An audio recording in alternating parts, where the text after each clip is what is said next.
Hello everyone, এবার চলে এসেছি আমরা দ্বিতীয় গন্তব্যস্থলে। এটা কিন্তু পার্ট 2, আর পার্ট 1টা এর আগের ভিডিওতে আছে, তোমরা দেখে নিও। আর এবার দ্বিতীয় গন্তব্যস্থল আমরা কোথায় যাচ্ছি তোমরা কিন্তু দেখেই বুঝতে পেরে গেছো। হ্যাঁ, আমরা সায়েন্স সিটিতে যাচ্ছি। সায়েন্স সিটি হলো কলকাতার জনপ্রিয় একটি পার্ক। এটাকে পার্ক না বলেই বিজ্ঞানের দুনিয়া বলা যেতে পারে। এই দেখো বড় বড় করে লেখা আছে সায়েন্স সিটি। এটা হলো টিকিট কাউন্টার। এখান থেকে আমরা টিকিট কেটে ভেতরে প্রবেশ করব। দেখো সায়েন্স সিটি। এবারে চলো ভেতরে ঢুকে দেখা যাক কি কি আছে। প্রথমেই ঢুকেই আমরা যেটা প্রথমে চোখে পড়লো বড় বড় 3টি রকেট। তারপরে দেখো এখানে রয়েছে ফ্রি জিম, তোমরা এখানে আসলে জিম করতে পারবে। দেখো এখানে ছোট ছোট বাচ্চারা কিরম দড়ি বেয়ে উপরে উঠে যাচ্ছে মজা করতে করতে। তারপরে আমরা দেখে নেব ওয়াল ক্লক। এখানে বিভিন্ন দেশের ক্লক রয়েছে, বিভিন্ন দেশের টাইমও রয়েছে এখানে দেওয়া। তারপরে চলে আসলাম এই চক্রটির কাছে। দেখো এই যে গোল মতো রিংটা আছে, এখানে কিছু কথা বললে অপর প্রান্তে কেউ যদি কান দিয়ে শুনে থাকে তাহলে সেটা শুনতে পায়। আর এখানে দেখো এই যে বলগুলো আস্তে আস্তে আস্তে আস্তে উপরে তুলতে হবে, তুলে ছেড়ে দিলে কিন্তু আবার সেই জায়গায় চলে এসে স্টপ হয়ে যাবে। তারপরে মেয়ে, ভাই আর আমার হাজব্যান্ড উঠে পড়লো একটা সিঁড়িতে। সিঁড়িটা যতটা ইজি ততটাই আবার ডিফিকাল্ট চড়া। কোনো রকমে আস্তে আস্তে এসে লাস্টে আর পারলো না, নেমে গেল।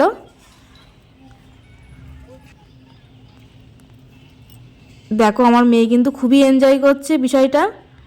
এই সায়েন্স সিটিতে এত বিজ্ঞানের জিনিস আছে যেটা তোমরা সকালে আসলে দেখতে দেখতে তোমাদের বিকেল হয়ে যাবে।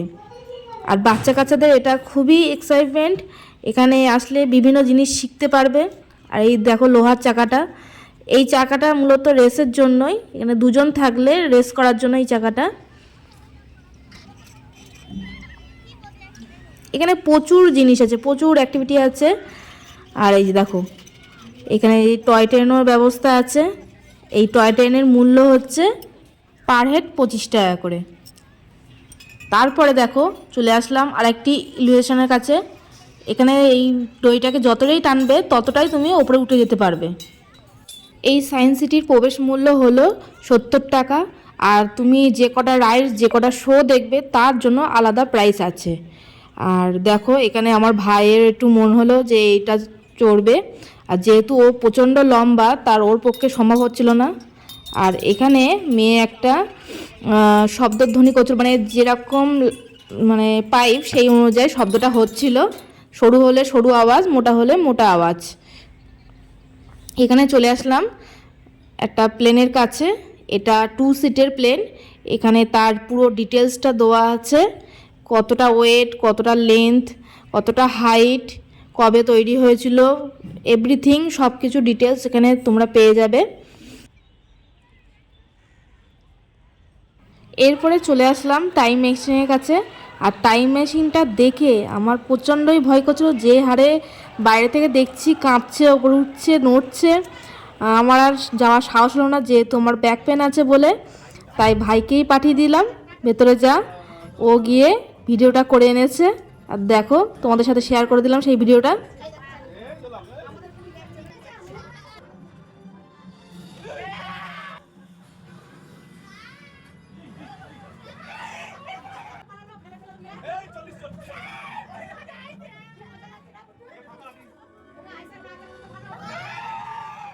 এই শোটা 8 থেকে 10 মিনিট পর্যন্ত হয়েছে।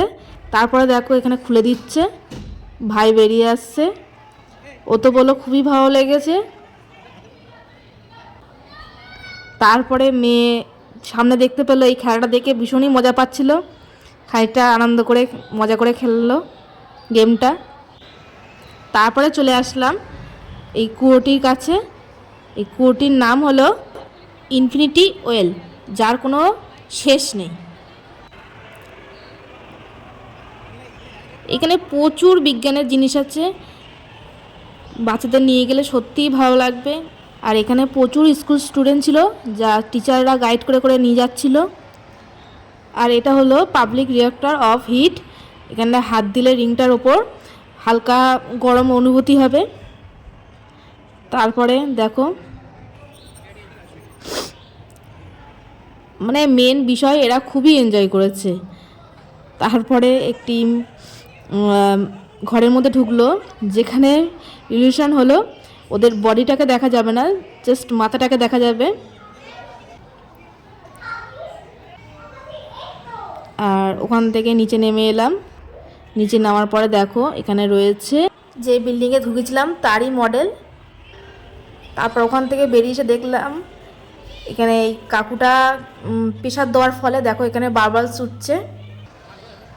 তারপর মেয়ের চোখে পড়লো এই ম্যাজিক পিয়ানোটা, মানে এখান থেকে হেঁটে গেলে পিয়ানোর মতন আওয়াজ হবে। দেখো পাগলামো আরম্ভ হয়ে গেছে। ওদের পাগলামো দেখে আমার একটু ইচ্ছা হলো, তাই আমি আর নিজেকে কন্ট্রোল না করে আমিও ওদের সাথে পাগলামো মেতে গেলাম। আর বিল্ডিংয়ের ভেতরটা দেখো, এখানে না কোনো সিঁড়ি নেই, গোল গোল রাউন্ড হয়ে উপরে উঠতে হবে, আবার গোল গোল রাউন্ড হয়ে নিচে নামতেও পারবে। কিন্তু এখানে লিফটের ব্যবস্থা আছে, উপরে উঠতে পারবে, কিন্তু নিচে নামতে গেলে তোমার রাউন্ড করে নামতে হবে। তারপর কিছু অ্যাক্টিভিটি করে নিয়ে আমরা এই যে লিফটে উঠে যাচ্ছে ওপরে।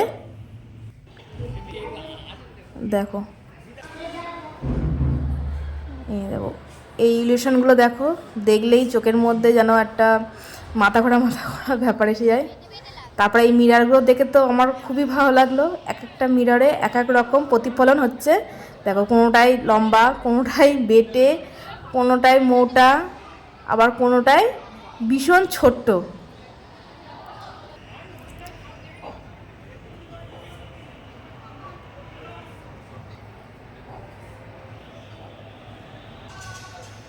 তারপর ঢুকে গেলাম অ্যাকোরিয়ামের মধ্যে। দেখো এখানে কত ধরনের ভিন্ন ভিন্ন প্রজাতির মাছ রয়েছে, কত ছোট বড়, সাদা কালো, মোটা রোগা, সব রকম মাছ দেখে নিলাম। দেখার পরে চলে আসলাম একটা টানেল দেখতে। দেখো তারপরে দেখতে গেলাম আমাদের যেটা মেন আকর্ষণ, মিরর মেজ। এখানে পুরো গোলক ধাঁধা, একবার যদি ভেতর ঢোকো একটু কনফিউজ হয়ে যাবে কোন দিক দিয়ে বেরোবে, কোন দিক দিয়ে দরজা, কোন দিক দিয়ে আটকানো। দেখো আমার মেয়ে শুধু হাত ছেড়ে ছেড়ে পালাচ্ছে, ওর বাবা বকছে তুই যাস নে, তোকে খুঁজে পাবো না। কিন্তু এটা মোটেও সেরকম নয়, এখানে যেরকম ঢোকার রাস্তা আছে সেরকম বেরোনোর রাস্তাও আলাদা আছে। দেখো বেরিয়েও গেছি, আর ক্যামেরা বন্ধ করে আরও আমরা 2-3 বার গেছি, খুবই মজা করেছি এর মধ্যে। তারপর দেখো লাস্টে এখানে ফ্লোটিং বল নিয়ে খানিকক্ষণ খেলে নিয়ে দেখি বাইরে বেরিয়ে সন্ধে হয়ে গেছে। এবার তো আমাদের বাইরে বেরিয়ে আসতে হবে, যেহেতু মা আর বাবা ভেতরে ঢোকেনি শরীরটা একটু খারাপের জন্য, তাই আমরা 3জনেই ঢুকেছিলাম। এবারে আমরা রোপওয়ে করে বাইরে যাব। দেখো এখানে রোপোর টিকিট কেটে নিয়েছি, আর কত বড় লাইন। আর যথারীতি আমাদের রোপো চলেও এসছে, মানে লাইন দেওয়ার পরে এবারে আমাদের পালা, চলেও এসছে, উঠবো। আর আমি এখানে ফার্স্ট টাইম রোপওয়ে উঠবো, এর আগে কোথাও রোপওয়ে উঠিনি।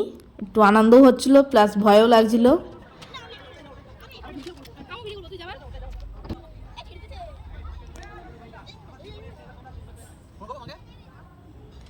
প্রথমে তো উঠে কিছুই মনে হয়নি, খুবই ভালো লাগছে। দেখো নিচের দৃশ্যটা, আর রাত্রিবেলার দৃশ্য, রাত্রেই উঠলাম আমরা, দিনের বেলা উঠতে চাইনি, কারণ রাতের ওপর থেকে নিচের ভিউটা খুবই সুন্দর পাবো বলে। দেখো চারিদিকে লাইটিং, নিচের ভিউটা খুব সুন্দরই লাগছে, সেই জন্য আর দিনের বেলায় উঠিনি, রাত্রিবেলা উঠেছিলাম। কিছুদিন যাওয়ার পরেই আমার একটু ভয় ভয় লাগছিল ভীষণ, যখন থেমে যাচ্ছে বা যখন পাশ দিয়ে কোনো রোপো যাচ্ছে সেটা দেখে একটু বেশি ভয় ভয় পেয়ে গেছিলাম। সেটা দেখে আমার ভাই এত ভালো লেগেছে, দেখো ভিডিও করে নিয়েছে। আর আমার মেয়ে বলছে তোমার অত ভয় কেন, আর দেখো তো আমি ছোট মানুষ হয়ে আমার কত সাহস।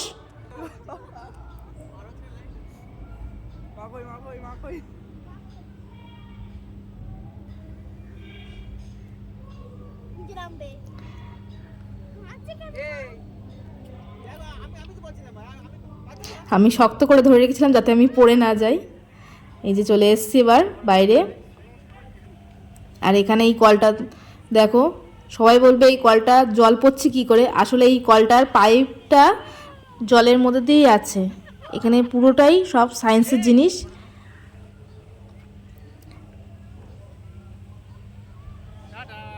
বাইরের এই ঝর্ণাটা দেখো, খুব সুন্দর।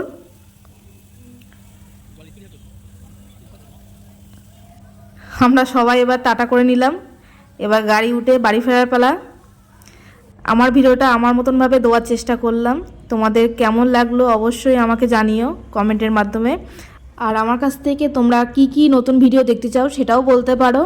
আর ভালো লাগলে ভিডিওটা অবশ্যই একটা লাইক করে দিও আর সাবস্ক্রাইব করে আমার পাশে থেকো। শুভরাত্রি, নমস্কার।